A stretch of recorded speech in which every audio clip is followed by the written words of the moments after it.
I was wondering, what advice would you give to world leaders to make the world safer and more unified? Pardon?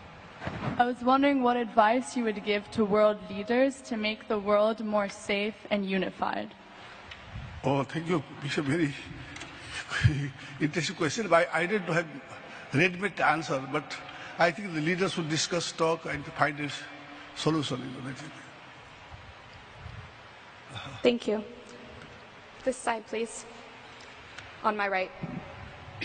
Hello, my name is Prikuti. I'm from Nepal, and I'm a journalism student here at the Graduate School of Journalism. First of all, I would like to congratulate your government for holding the third phase of elections. My question is, how does your government look forward to resolving the crisis in Madhes that's been going on for over 2 years since the new constitution was promulgated?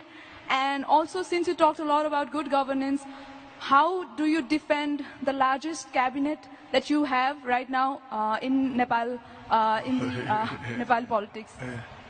First of all, I would like to answer about the cabinet members, According to the constitution, 10% of its total number can become ministers. Therefore, 60 minister is the 600 number of the Constitutional Assembly. 60 number of the cabinet is according to the Constitution, but still a smaller number, Regarding your question about issue of Madhes, we have entered the dialogue. We try to accommodate their some of the legitimate demand by amending the constitution, but unfortunately we couldn't pass the amendment because we need 2/3 of majority to pass the constitution. Therefore, we couldn't pass the constitution. Accordingly, we tried to accommodate their some of the demands, but I think they realized and therefore they participated in the local election. I think they also understand the position right now. In future, Nepal's constitution is very much flexible. It can be reformed according to the wishes of the people. Thank you very much. Thank you. Hello, sir. Thank you for being here. My name is Kevin. I'm a graduate student in the history department. I have a question for you. As the leader of a country who went through a natural disaster a few years ago, what is some advice you have for international organizations or the international world community regarding responses to natural disasters happening right now? Yes, thank you very much for your concern about natural disaster, because Nepal is witnessed devastating earthquake recently. Unfortunately, still a few months ago, we had a devastating flood in the southern part of Nepal. But regarding earthquake, it is not easy to find a solution. Nobody knows when it happens. We have to have a preparedness. Therefore, Nepal is very much aware of the earthquake, and we can cope earthquake in the future because preparedness is necessary. Therefore, now we can whatever the disaster there, we are prepared. We can mitigate the disaster. Whatever. My name is Agrika Nyopane. I'm in my first year at Columbia Undergraduate Engineering School, and my question is this: as a Nepali, I've seen many in Nepal discriminate against those that they do not consider Nepali.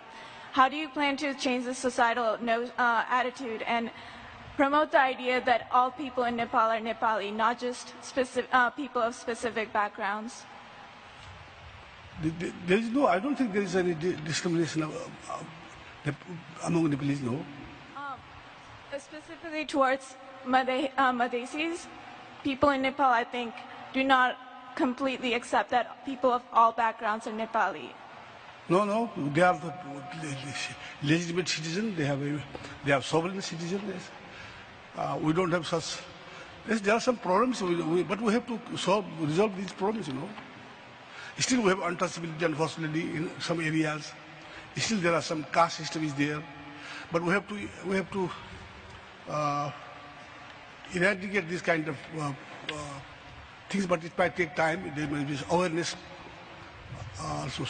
program also should be introduced in Nepal, so that now there is not much about the disparities. Law against the tradition of Chhaupadi, but what measures is your government going to take to change the attitude of the people towards this custom, and what more is going to be done to protect the rights of women in Nepal? May I interject to ask you to explain that for those who are not familiar with the term in the audience? Thank you so much. Okay, thank you. Chhaupadi, I believe, is where women who are menstruating, during the time of their menstruation period, they have to be sent outside of their houses and they have to stay in huts. And for the remainder of their period, they have to stay in their huts, and only when they're done with their period can they come back into their houses. Thank you. Yes, there are in few areas still they practice this kind of inhuman and illegal activity, but legally they are not allowed. Nobody can allow a woman to have during the menstruation time they will be sent, they will be driven out from the house. No, but there will be some practices. Maybe it is all illegal. Then. But what measures is your government going to take? We just punish them if there is a report. There was a lot of trash this year, and the trash was never removed from Mount Everest, and there's still a lot of trash. We have to have, yes, I agree with you. And the wage rights of the local community that serves these tourists. We have to encourage local community, as well as the government should raise the money to clean, to trash, to remove the trashes. But yes, there will also, unfortunately, we don't know, but we have to tax the climbers as well, so they should also pay. Yes. All right, thank you. Yes, thank you.